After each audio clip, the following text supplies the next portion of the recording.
Assalamualaikum warahmatullahi wabarakatuh.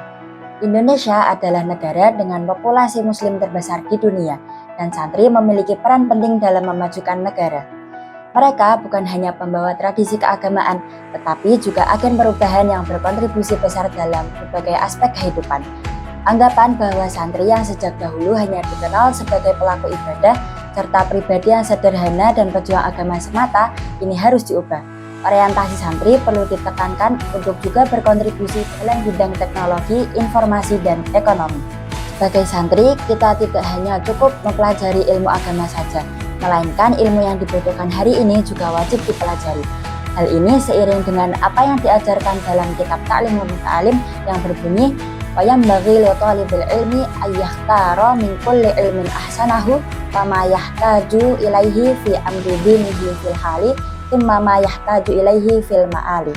Yang artinya, sebagai pelajar dalam masalah ilmu hendaklah memilih mana yang bagus dan dibutuhkan dalam kepentingan agama pada waktu itu dan pada waktu yang akan datang.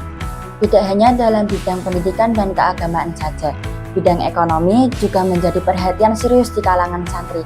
Kesadaran bahwa dunia adalah jembatan menuju akhirat dan harus mendorong kemapanan sebagai bekal ibadahnya. Melalui nilai filosofis Gusjidang, Sunan Kudus meneguhkan spirit berimbang antara kehidupan dunia dan kehidupan akhirat. Bahwa seorang santri idealnya memiliki sifat yang bagus, didorong dan mengaji, serta cakap dalam bidang ekonomi dengan berdagang. Inilah garis besar sekaligus tantangan para santri untuk mewujudkan kemandirian bangsa. Di pesantren kami, Pesantren Fadlul Fadlan Semarang, santri tidak hanya diajarkan ilmu agama saja. Selain kitab kuning, tahfidz Al-Quran, dan bilingual, santri juga diajarkan untuk berwirausaha. Hal ini dibuktikan dengan banyaknya badan usaha milik pesantren yang dikelola sendiri oleh para santri, serta hasilnya akan digunakan untuk kepentingan pesantren kembali. Di antara BUMD di pesantren kami, ada Adamat yang menyediakan kebutuhan harian santri, PPFF Cafe yang cocok untuk ngopi, greenhouse dengan berbagai tanaman yang asri, Pujasera yang menyediakan jajanan ala santri, Sabila Fashion, pakar busana santri agar tetap trendy dan islami, PPFF Food and Bakery yang menyediakan produk yang fresh and yummy, serta coklat mantap dan es teh asli yang cocok menemani hari-hari di Semarang yang sangat terik ini. Di era digital ini, transformasi digital dan digitalisasi tidak lagi menjadi pilihan, tetapi menjadi kebutuhan bagi semua organisasi, termasuk pesantren. Pesantren sebagai lembaga pendidikan Islam yang telah lama berdiri di Indonesia perlu beradaptasi dengan perkembangan teknologi agar dapat terus melayani masyarakat dengan lebih baik lagi. Digitalisasi bisnis dapat dilakukan dengan mengoptimalkan digital marketing dan digital payment, sehingga masyarakat dapat menggunakan produk dan jasa pesantren dari manapun dan kapanpun. Dengan digital marketing, pesantren dapat mempromosikan produknya di media sosial. Untuk digital payment, pesantren dapat memanfaatkan kris untuk pembayaran atau transaksi agar lebih mudah, cepat, dan murah.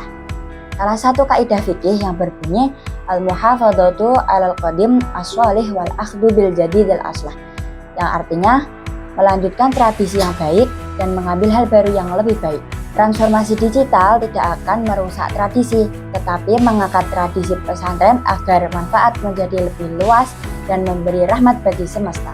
Di era digital ini, santri PPFM memanfaatkan media sosial sebagai media produksi.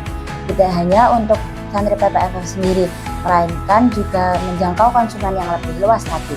Jadi di samping berjualan di dalam pesantren, para santri PPFF juga memasarkan produk-produk BUMD melalui sosial media. Salah satunya Instagram.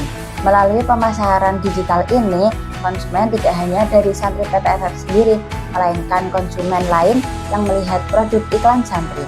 Di sebagian besar BUMD di pesantren Fadlul Fadlan memiliki media sosial Instagram sebagai ladang promosi.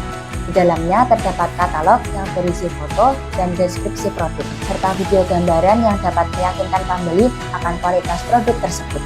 Berbekal dengan keahlian teknologi dan informasi tren masa kini, santri PPFF mengemas konten promosi yang unik, kreatif, dan menarik perhatian para pembeli.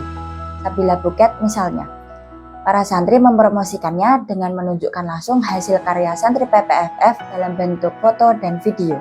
Dengan begitu, para pembeli dapat melihat langsung bentuk nyata buket tersebut lewat layar ponselnya tanpa datang ke tempatnya. Terbukti dengan promosi digital ini, para konsumen tertarik dengan produk kami, terutama saat musim wisuda tiba. Di pesantren, kami telah memanfaatkan teknologi digital yaitu kris untuk sistem pembayaran. Hal ini sangat memudahkan bagi para mahasantri yang malas membawa uang cash. Mereka cukup menggunakan ponselnya dan membuka aplikasi untuk sistem pembayaran. Begitu juga untuk santri madrasah. Mereka cukup memberikan kartu ATM mereka dan pembayaran akan diproses dengan kartu edisi. Dengan teknologi digital ini, kita tidak lagi khawatir dengan resiko kehilangan, karena kita tidak butuh membawa uang banyak, melainkan cukup dengan menggunakan aplikasi atau kartu ATM. Dengarlah hai santri, tugas kita ngaji untuk bekal di akhirat nanti. Tapi jangan lupa kita di dunia wirausaha sama pentingnya. Jadilah santri berdaya. Dengan ekonomi digital ini, semoga santri menjadi garda terdepan untuk menuju Indonesia emas yang sejahtera, adil, dan makmur. Baldatun thayyibatun warabun ghafur. Tahu kupat kuah santen, menawi lepat nyuwun pangapunten. Wassalamualaikum warahmatullahi wabarakatuh.